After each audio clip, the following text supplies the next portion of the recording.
Y bueno, ya escuchábamos los orígenes del tambor africano. Sin embargo, esta mañana hablamos de los tambores metálicos por celebrarse su día. Y es que según dicen los conocedores, ritmo y comunidad es el significado cultural del tambor. En particular, los tambores metálicos a los que está dedicado este día constituyen una gama de instrumentos musicales y también un género de la música de Trinidad y Tobago, país que se encuentra en el oriente de la cuenca del Mar Caribe. Pero para ampliar sobre el tema que nos ocupa esta mañana, hemos invitado a nuestra revista de domingo a la musicóloga Yurien Heredia. Muy buenos días, Yurien. Bienvenida, qué gusto saludarte. Buenos días, Pablo. Bien Gracias. tempranito en la mañana, sí. ¿Verdad? Un domingo atípico. Qué bueno que estés en nuestra sintonía. Y bueno, se dice que el tambor metálico es símbolo de resiliencia de la cultura afrodescendiente del Caribe. Pero vale la pena preguntar, ¿por qué dedicarle un día al tambor? Precisamente el tambor es algo único y un término que aúna a la cultura africana de manera particular. Pero el tambor metálico, de manera particular, que debo aclarar que no es un tambor en sí, porque los tambores son instrumentos membranófonos, es decir, que suenan por la membrana, ya sea por un parche, porque fue un cuero de un animal, una membrana en sí. Y el tambor metálico es un idiófono que suena por sí mismo, no tiene algo, no vibra por algo diferente. Entonces, ser un tambor metálico hace alusión a una identidad propia de la cultura caribeña y es resiliencia precisamente por eso, porque adopta y adapta un tambor original africano, pero lo asocia a nuestra región y empleó un instrumento y una materia que era propia de la región, como los tanques de aceite, y los adaptó para hacerle un tambor. Entonces, es apropiarse de algo que ya existía, pero adaptarlo a la región y a la actualidad. Entonces, ¿cuáles serían los orígenes de los tambores, de los primeros tambores metálicos y de las steel band? Steel band alude, como su nombre lo dice, a banda de acero. Ese es el conjunto. Pero el tambor en sí, uno solo, es steel pan. Cuando se habla de steel pan es un solo tambor, pero las steel band son varios tambores, nunca es uno solo. Originalmente no eran tambores, eran un pedazo de metal en sí que se percutía y se dieron cuenta que ese metal podía hacer varios sonidos, ya sean diatónicos, es decir, una distancia más pequeña, o cromático para hacer melodías, que no solamente hicieran ritmos, porque originalmente no hacían ritmos, no eran canciones, eran ritmos para hacer bailar, acompañar festividades. Los carnavales, sobre todo, de Trinidad y Tobago, que son el lugar donde se originaron. Se dieron cuenta que podían sacarle más posibilidades tímbricas y melódicas a este tambor, y ahí fue que, usando las herramientas de un herrero, dándole candela, así mismo se derrite y se le dan golpes para surgir este tambor, que tiene la posibilidad de cantar.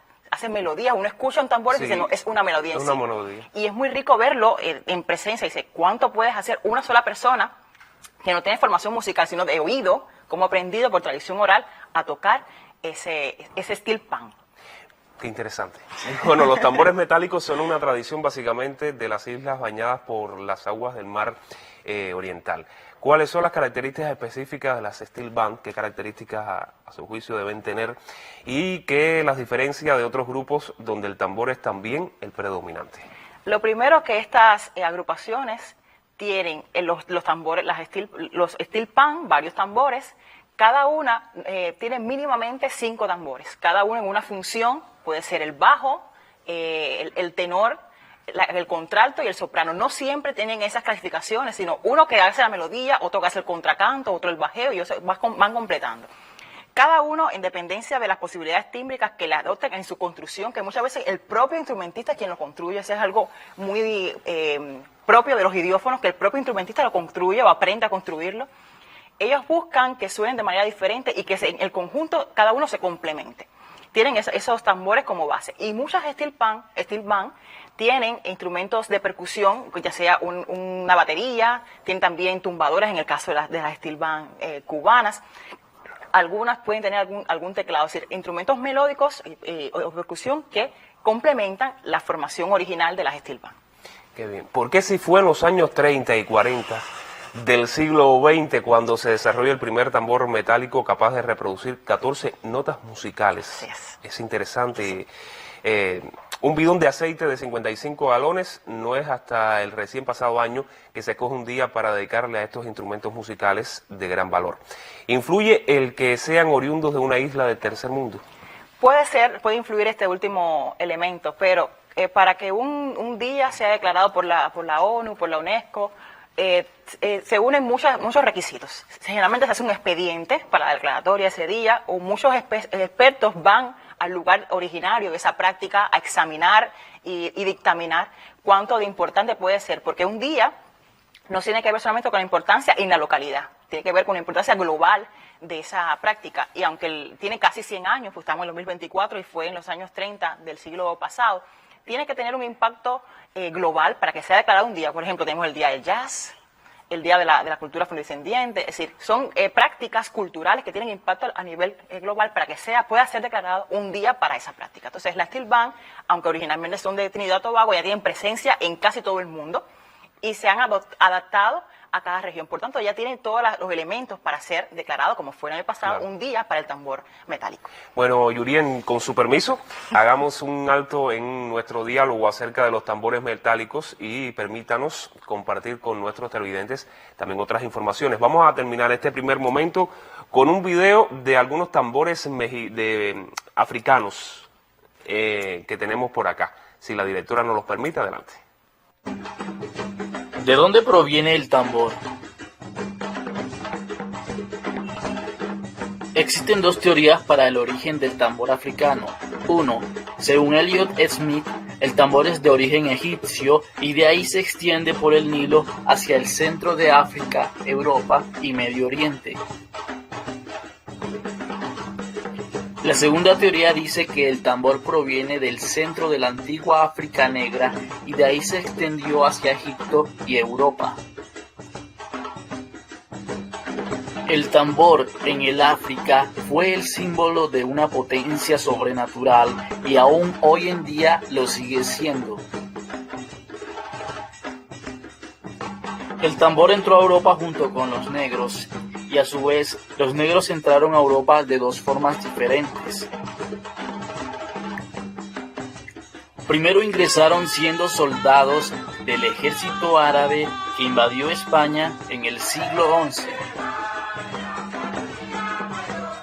Luego en el siglo XV emigraron otros negros africanos, pero esta vez siendo esclavos de los reinos de España y Portugal.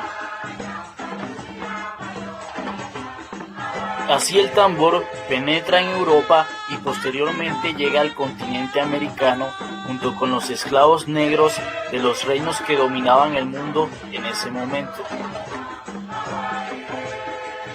El tambor en Europa. Los primeros cristianos veían el tambor como un instrumento pagano. De hecho, en la Alta Edad Media el tambor era prohibido. En América, los tambores y los ritmos africanos fueron prohibidos en algunos lugares y olvidados en otros. Pero en Latinoamérica, más exactamente en Centro y Suramérica, el tambor perduró y se mezcló con la música de los indígenas, dando origen a un amestizamiento musical. Con la independencia de las colonias europeas que se situaban en América, también se dio origen a la emancipación del tambor. Hoy en día el tambor ha perdurado en la música latinoamericana y forma parte muy importante de los ritmos que nos representan en la actualidad.